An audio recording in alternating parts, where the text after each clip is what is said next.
يا مساء الفل والهنا والسعادة على حبايب قلبي وعلى أحلى متابعين في الدنيا. أهلا بكم منوريني في قناتي مع أسماء فوضى. يلا كده قبل ما نبدأ الفيديو بتاع النهاردة كلنا نصلي على سيدنا محمد عليه أفضل الصلاة والسلام.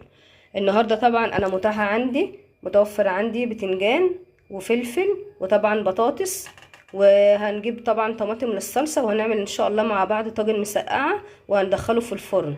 بس ان شاء الله الطريقه تعجبكم والفيديو ان شاء الله يعجبكم. ويا ريت بقى قبل ما نشوف الفيديو يا ريت ما تنسيش اللايك والاشتراك في القناه وتفعيل الجرس على الكل عشان يوصلك كل جديد. يلا يا حبايب قلبي نشوف هنعمله ازاي مع بعض. زي ما انتم شايفين كده بنقطع البتنجان كده قطع صغيره او التقطيع اللي انت حباها، بس اهم حاجه ان هي ما يكونش التقطيعه بتاعتي كبيره قوي. وبنقعه حوالي نص ساعه في ميه وملح ابيض، يعني بنقعه في ميه وبرش عليه كده رشه ملح ابيض على اساس ان هو ما يشربش زيت برضو معايا، والمسقعه تقلب معانا بحموضه والكلام ده، لانه وش ملح ابيض هتلاقي البتنجان يعني الى حد ما بيشربش زيت معايا خالص. وقطعت الفلفل برضو قطع صغيره، والبطاطس برضو قطعتها زي ما انتم شايفين كده قطع صغيره. هبدا ان انا احمر برضو دلوقتي البتنجان والفلفل والبطاطس. انا ببدا بالبتنجان الاول وبعدين الفلفل وبعدين في الاخر خالص ببدا البطاطس. بعد كده هنعمل لها الصلصه بتاعتها. اهو انا بدات بالبتنجان دلوقتي، بعمله كده على نار متوسطه برضو عشان ايه ما يتلسعش مني بسرعه ويستوي كويس. بعمله كده على نار متوسطه واوريهولكوا تاني ايه ما يبقى لونه كده ذهبي شويه، هوريكم تشوفوا مع بعض. هنا بقى احمر شويه زي ما انتم شايفين، فايه بنقلبه بقى ويحمر برضو ايه من الناحيه التانية كده. طبعا انا عايزه اعمل الصلصه بتاعت المسقعه، بروح طبعا جايبه حله صغيره بحط فيها زي ما قلت لكم شويه زيت، بحط حوالي فصين او 3 توم. واول ما الثوم بيدبل بنزل بالقوطه بتاعتي او بالطماطم اللي عندي، بس طبعا بصفيها كويس الاول وبعد كده بنزلها على الثوم. وبعد كده ممكن احط مثلا مكعب مرق الدجاج عشان الصلصه بتاعتي تبقى مسكره ولها طعم معايا في قلب المسقعه. حطيت مكعب بس بقى مش اكتر، لو انت برضو حابه تحطوا نص عادي مفيش اي مشكله، مش هيأثر على طعمها، يعني من نص لمكعب عادي براحتك. انا دلوقتي حطيت ايه طبعا مكعب، واسيبها بقى تغلي شويه، وبعد ما تغلي احط لها بقى الملح وبهارات وفلفل اسمر، تظبطيها بقى توابل زي ما انت حابه. زي ما احنا شايفين كده مع بعض انا كده حمرت بقى البتنجان والفلفل وحمرت البطاطس وبرضو عملت الصلصه، يبقى هي كده جاهزه معايا ايه اللي انا ادخلها الفرن. طبعا انا من النوع اللي ما بحبش اعملها في الحله، يعني على عين البوتاجاز من فوق طبعا بتعجن كده وبتبقى مش حلوه خالص وبتبقى طريه.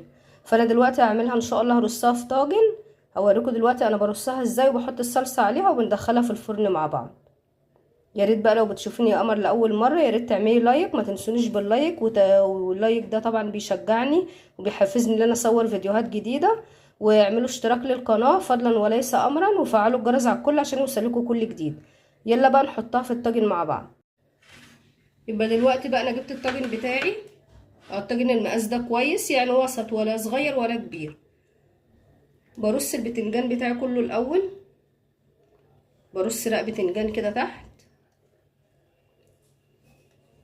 عايزه اقول لكم ان الاكله دي خفيفه قوي، عايزاكم بقى تجربوها وتقولوا لي رايكم ان شاء الله في التعليقات، وتشجعوني كده باللايكات الحلوه. ما هو برص كده بتنجان الاول وبعد كده بحط رق فلفل. تمام. وبعد كده بحط رق بطاطس.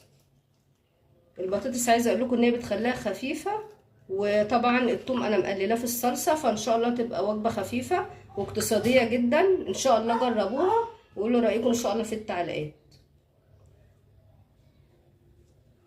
بعد كده بحط بقى البتنجان معايا زي ما انتوا شايفين كده. بحط بقى باقي الحاجه كلها اللي عندي. طبعا لو عايزه تعملي كميه اكبر ماشي، يعني ده حسب الرغبه.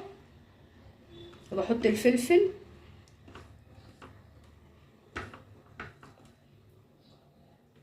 وباقي البطاطس. انا بحب طبعا البطاطس كده ايه على الوش بيبقى شكلها يعني ما شاء الله حلو قوي. وبحط عليها الصلصه بتاعتي.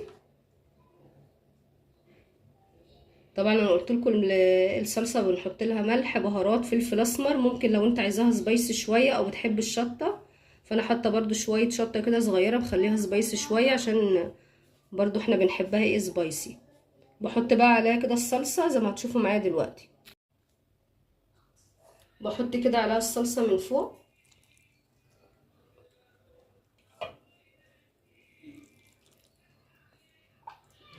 برضو انا ما بزودش الصلصه قوي، يعني يا دوبك على قد كميه الخضار اللي انا عاملاه.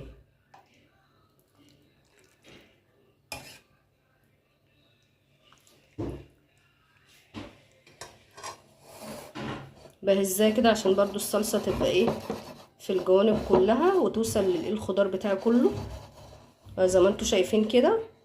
ممكن احط عليها برضو شويه فلفل اسمر من فوق، بيديلها برضو طعم وريحه حلوه قوي وهي بتستوي او هي تحت الشوايه. زي ما انتوا شايفين كده.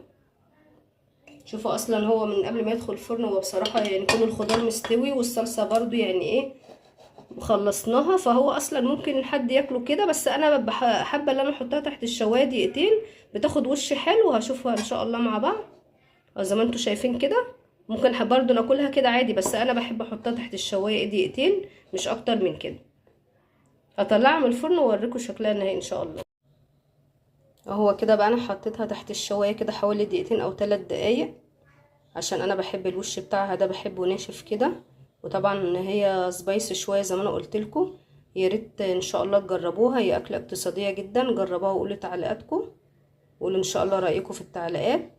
ونتقابل ان شاء الله في فيديو جديد، والسلام عليكم ورحمه الله وبركاته.